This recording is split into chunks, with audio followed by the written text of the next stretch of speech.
So, what are the stages of having a startup journey from seed of an idea to the pinnacle of its achievement? So, we can look at this growth in terms of two methodologies. One is what happens to the product or service which the company has in mind or the entrepreneur has in mind. And secondly, typically what does it require in terms of resourcing to achieve those objectives. Typically from a product perspective, we have got 5 stages which are very important. The first stage is ideation, wherein the idea of the product is thought about. Second stage is prototyping, that is the idea is converted into a workable product. Third stage is testing, whether the product is working the way it should work. Fourth one is the validation of the concept of the product itself. Is it the one which the market today wants, or is it the business that the market is willing to support? And finally, commercialization. Of these 4 phases are successfully gone through. But for these 4 phases to be successfully gone through, the company requires from the entrepreneur 4 aspects. One, the important foundational aspect of planning, how the whole series of activities from ideation to commercialization will be accomplished and how the resources would be brought into the enterprise. Second, organizing, that is getting people on board, co-founders and the team members, and also organizing of various inputs which are required. That could be even vendor network to support the venture. The third is resourcing, providing financial resources and capital resources for the organization, and finally executing, moving physically in terms of ideation, prototyping, testing, validation and commercialization. So, this is the startup journey from a product functional level as also from a corporate strategic level. The key drivers in an entrepreneurial journey are essentially 3. 1, organizing for talent, 2, resourcing for growth, and 3, developing the product. So, these correspond to the 3 aspects which we have discussed. Apart from the planning, we talked about organizing, we have talked about resourcing, and we talked about executing. These are the important endeavors in this entrepreneurial journey. So, under organizing for talent, we require co-founders who could be there along with the founder for complementary skills. We also require an operating team that shares the same entrepreneurial passion as others. A calibrated scale up of teams to grow business while keeping the overheads low. An entrepreneurial firm cannot be operated in the same manner as a large organization. Even if it has got an excellent product on its table, it cannot do massive advertising. So, the way of advertising itself has to be very unique, innovative and of low cost. Even the early product validations may not necessarily be through classic pilot marketing in physical market spaces. We may have to look at different ways of marketing a product, taking the support of technology geeks or funding platforms or specially formulated promotional schemes for the product to be seen and tested by people. So, the way we scale up has to be with the objective of achieving the maximum impact with the lowest possible fixed overheads and also keeping the variable costs as low as possible. And again, while we are organizing for talent, we need to get talent which is capable of generating intellectual property and also protecting that. Therefore, development and protection of intellectual property becomes an important objective of startup development. Over a period of time, it becomes a very tangible asset and it could be monetized much later for resourcing for growth. And as far as resourcing for growth is concerned, obviously the starting point is in terms of personal and family savings. But the second phase comes with angel investors or high net worth investors who are willing to put in money. The third aspect of resourcing for growth is to take the company to a particular level of achievement and then go to fund houses which have got larger purses, venture capital firms and private equity firms. And in this process, when a product has got a working capital cycle that can be funded by banks, one could also go to the banks and seek working capital financing, because when we go to angel investors and venture capital investors, typically the equity dilution happens and value capture does not happen to the promoters as much as it should happen. Therefore, a prudent mix of both equity investments and debt raising based on the nature of the product and the nature of the working capital cycle, that becomes important, and all of these things should come in the planning phase. How do I carry out my production activities in the pre-commercialization as well as commercialization phase? And also the associations with technology backers such as Kickstarter and others will help garner some working capital even before the launch of the product. And the third phase is the execution phase, which is actual product development. Do I have the technology to be able to bring in the product to the fruition, or should I have licensed technology? Should the technology be developed in-house or it should be outsourced? And what is the kind of collaborative network I must look at? So, a multi-component startup ecosystem is a vital support for entrepreneurial success in the entrepreneurial journey. At this time, we should also look at incubators and accelerators, although this topic will come up in greater detail in the subsequent modules. Incubator is a company or an entity that provides the space and the facility for a startup to start its activities. It is kind of plug and play co-working space at an affordable rent for the long term.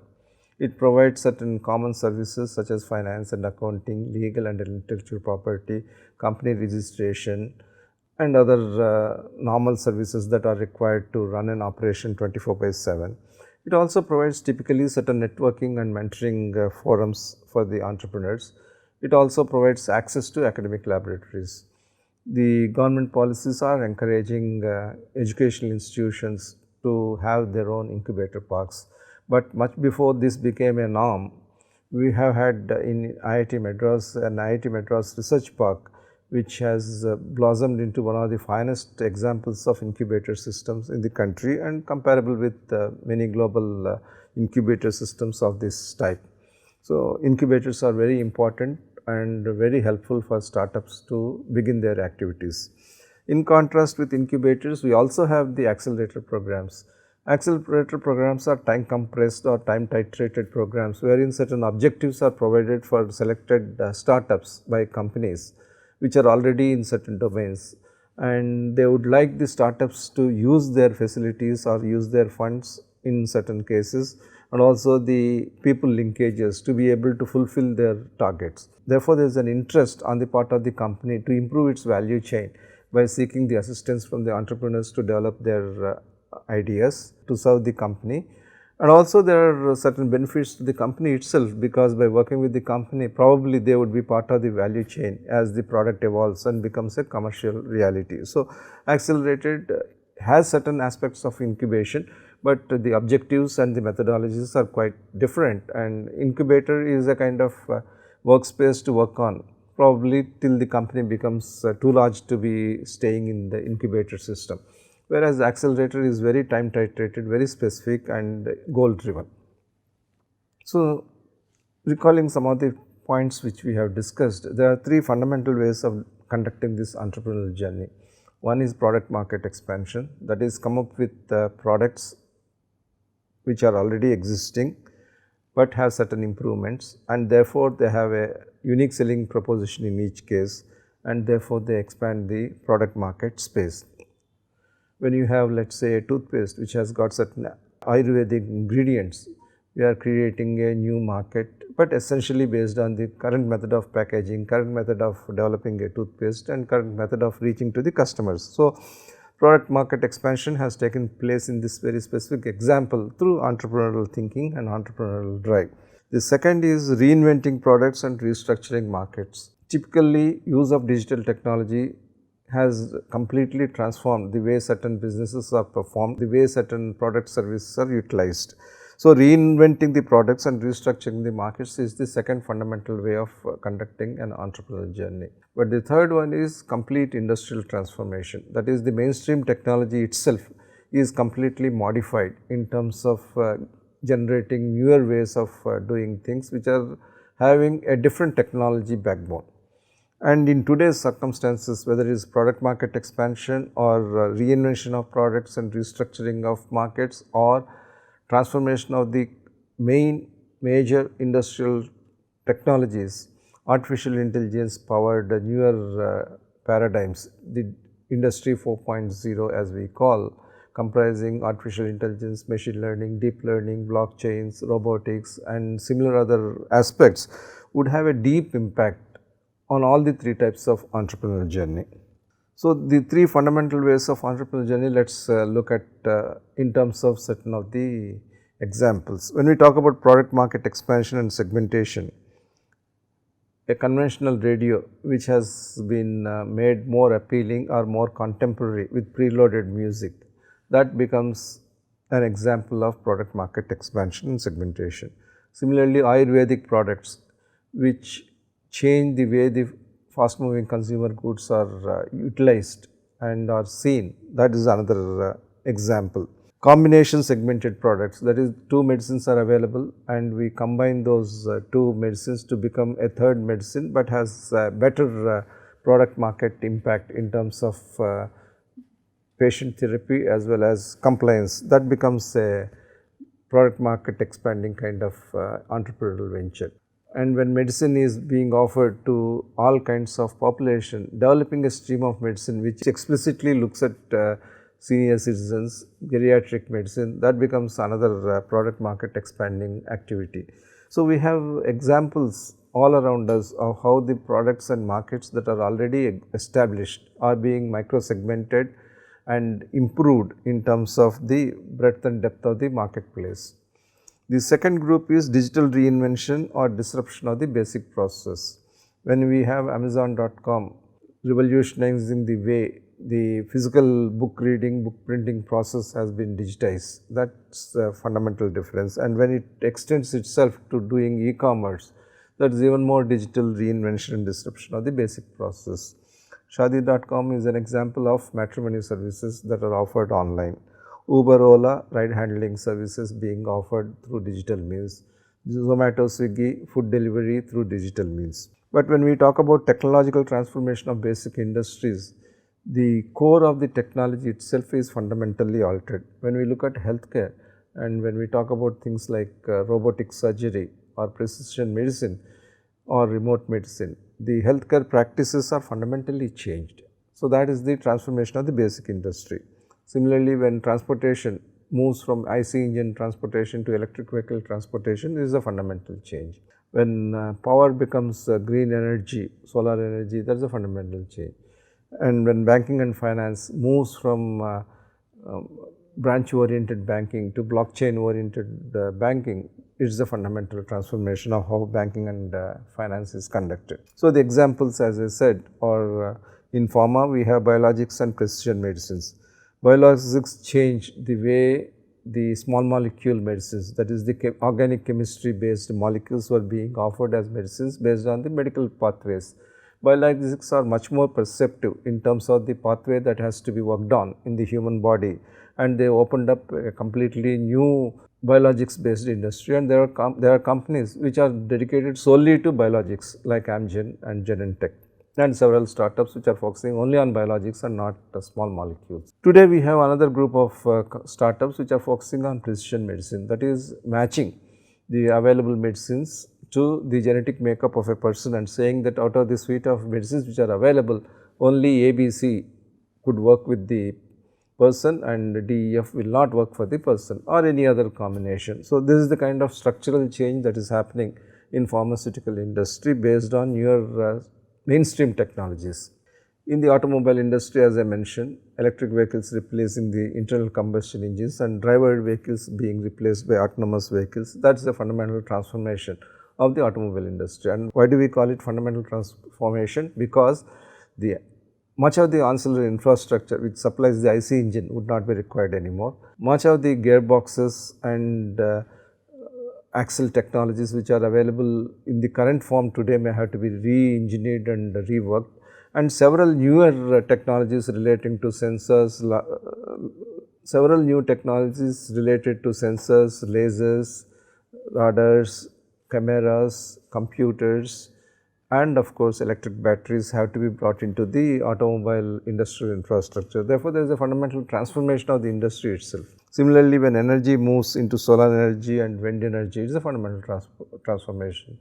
30-40 years down the road, there may not be many thermal power plants of the current type, and NTPC may be less of a thermal power producer and more of a solar and wind energy producer.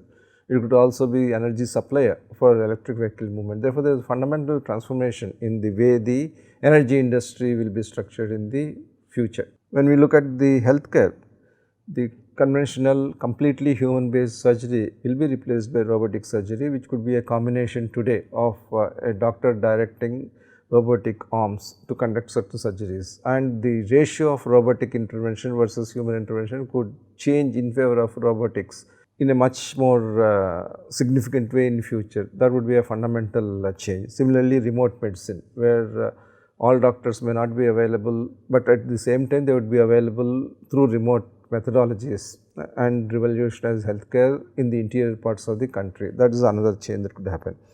In banking and finance, fintech and cryptocurrency would definitely be newer areas of banking transformation. The education industry, particularly the higher education industry, could be completely revolutionized by augmented reality and virtual reality, taking the students through experiential learning all the time. Similarly, online coaching, as we know, could be further personalized and based on the students' capabilities, aptitudes, attitudes, and also the learning curve. The educational courses may be personalized, and digital technologies could be a great way to customize online coaching even further. So, these are the kinds of online changes that are happening in the entrepreneurial space, but entrepreneurial space is not always one of continuous growth. There are the three types of entrepreneurial developments that happen all the time. The first is the creator. An entrepreneur typically is the creator. He creates, in a way of speaking, something out of nothing.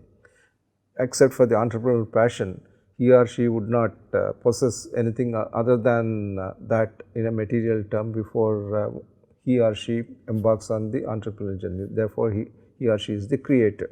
Second, the preserver, that having created an entrepreneurial firm and having brought it to a particular level, a good entrepreneur tries to preserve this structure and also make it more viable, make it more profitable. But all the time that would not be possible. There would also be entrepreneurs who destroy the edifices they have built, because the market dynamics have changed, the technology dynamics have changed, and unfortunately in some cases because the companies themselves have not been managed well.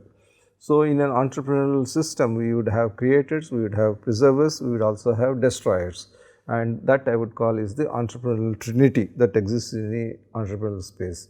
Without doubt, if you have more of creators, more of preservers and very few destroyers, the entrepreneurial system of the nation would be very virtuous. On the other hand, if you have more destroyers than creators or preservers, it would mean a lot of loss in resources that a country can ill afford. We have certain examples of the entrepreneurial trinity.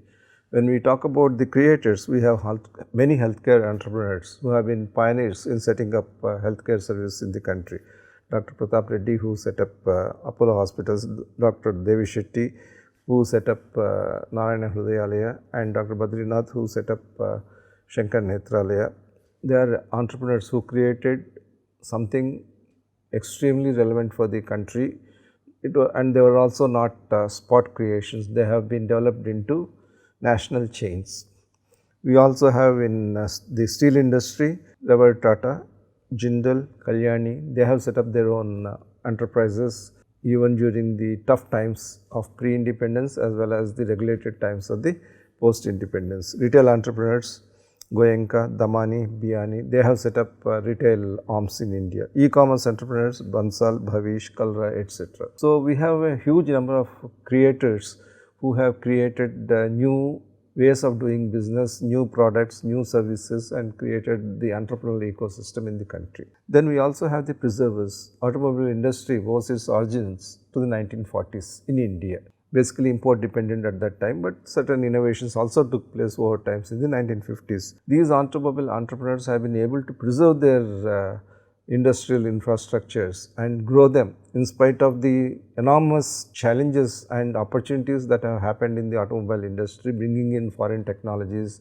bringing in newer competitors. In spite of that, the automobile entrepreneurs have been able to preserve and grow their enterprises. Bajaj, Tata, Mahindra, these groups are examples of that.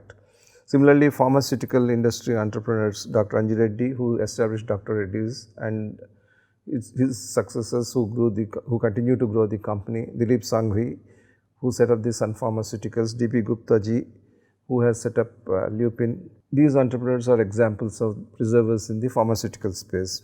And in the software industry, we have Narayan Murthy, Azim Premji, Shiv Nadar, who set up behemoths such as Infosys, Wipro and HCL Tech and preserved them to be competitive, to be globally agile.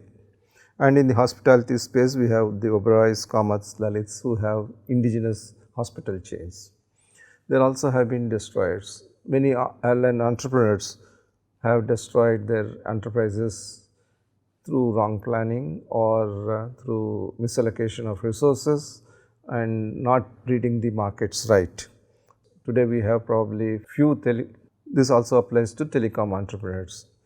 Electronic entrepreneurs also come into the same category. We have had the hardware based electronics industry even 30 years ago or 40 years ago, but they have not been able to sustain themselves and convert their enterprises, their early entrepreneurial spirit in electronics industry into certain mainframe activity or mainstream electronics activity.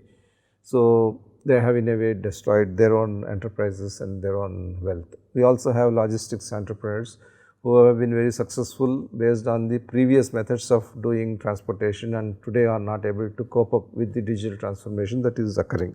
But in practice, it is not that the entrepreneurs would be in an either or situation. That is, an entrepreneur would be only a creator, he would never be a preserver and unlike to be a destroyer or in any other combination. Typically, entrepreneurs tend to be a combination of all the three types of entrepreneurial behavior system.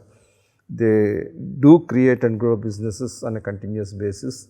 They do consolidate and preserve their businesses on a continuous basis, and occasionally they do also divest and restructure their businesses. So, the entrepreneurial trinity exists as a fundamental characteristic of an overall entrepreneurial system in the economy. For an entrepreneurial firm to succeed, the mantra is the same as the mantra that is required for an established firm. That is the vision, strategy, execution triad. The vision sets the aspiration and inspiration for the startup, just as it sets it for the established firm. Strategy provides the pathway and the building blocks for the startup success, and execution ensures timely and effective go-to-market accomplishment. So, vision, strategy, execution, that is the essential triad for a startup just as it is for an established company. The only difference is that in an established company, there are processes and systems to articulate the vision every now and then, would have a long range corporate planning which captures the strategy, course corrects this strategy every year, and a management plan and budget which ensures that the strategy is executed and monitored and benchmarked against goals on an ongoing basis. So, when we look at these three aspects, the vision for entrepreneurial success, the strategy for entrepreneurial success and the execution for entrepreneurial success, we can look at little more granulation. What is the vision? Vision is the socio-economic purpose of the proposed business. Typically, when we look at a product as a product, we tend to lose the focus. We need to look at the product as what it serves the customer for. That is the most important way of looking at the product. But the broader way, that is what does it do to the broader socio-economic equation in the economy? Does it lead to greater social strength? Does it lead to more economic activity by the customer? That is the broader socio-economic purpose of the proposed startup. Second, the vision should have a very clear nexus between the creative technology that the startup founder has and also the business purpose that is envisaged through the company. And the third vision should be one of scale up and sustainability of the business. A startup cannot be an R&D venture for too long. The startup's goal is to bring the product to commercial fruition as early as possible. Therefore, how do I scale up the product?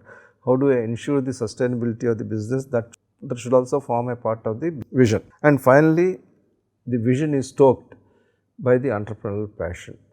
The vision can be grand if the entrepreneurial passion is strong, and the vision can be weak and ordinary if the entrepreneurial passion is on a lower scale. So, the vision for entrepreneurial success depends on the four factors: the socio-economic purpose that one has, the technology nexus he or she has as an entrepreneur, the scale up and sustainability of the business that is thought about, and fourthly, the inspiration that influences the level of vision.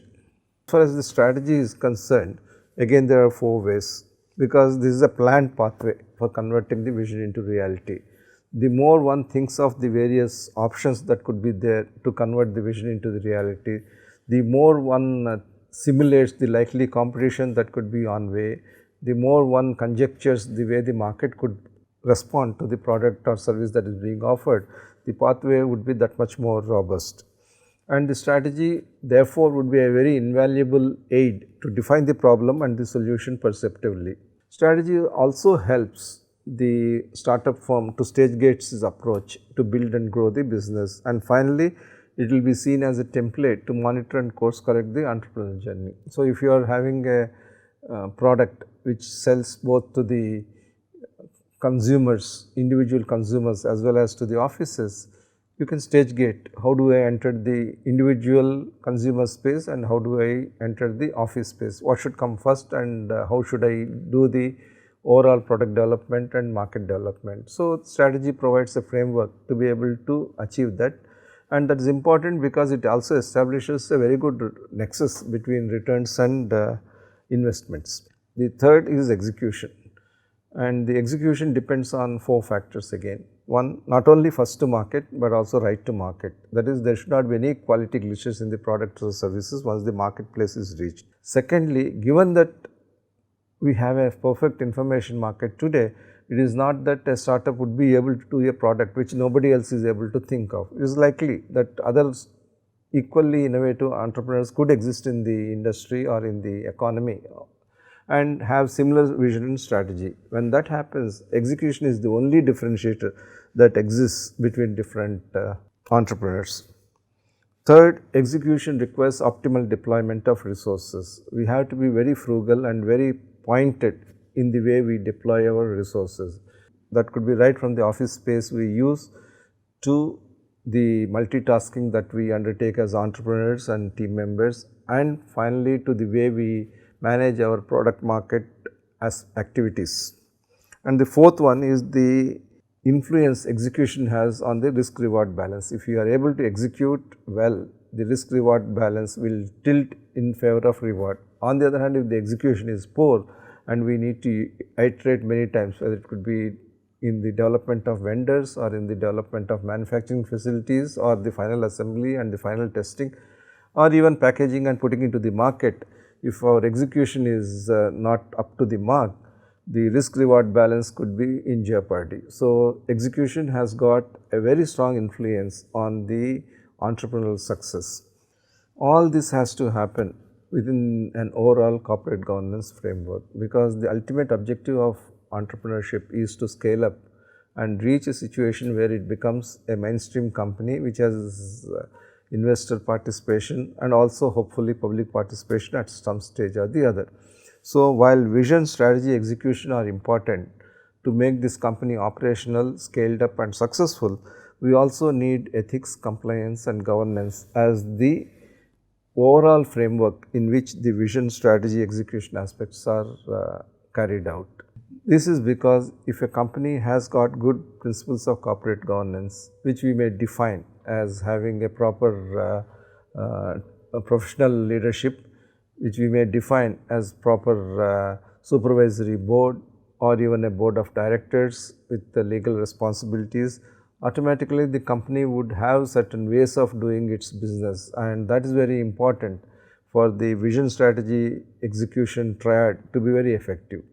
And when the company goes in for larger investments through venture capital investors and also through public listing, these aspects of corporate governance would be found to be very invaluable for the company to be effective.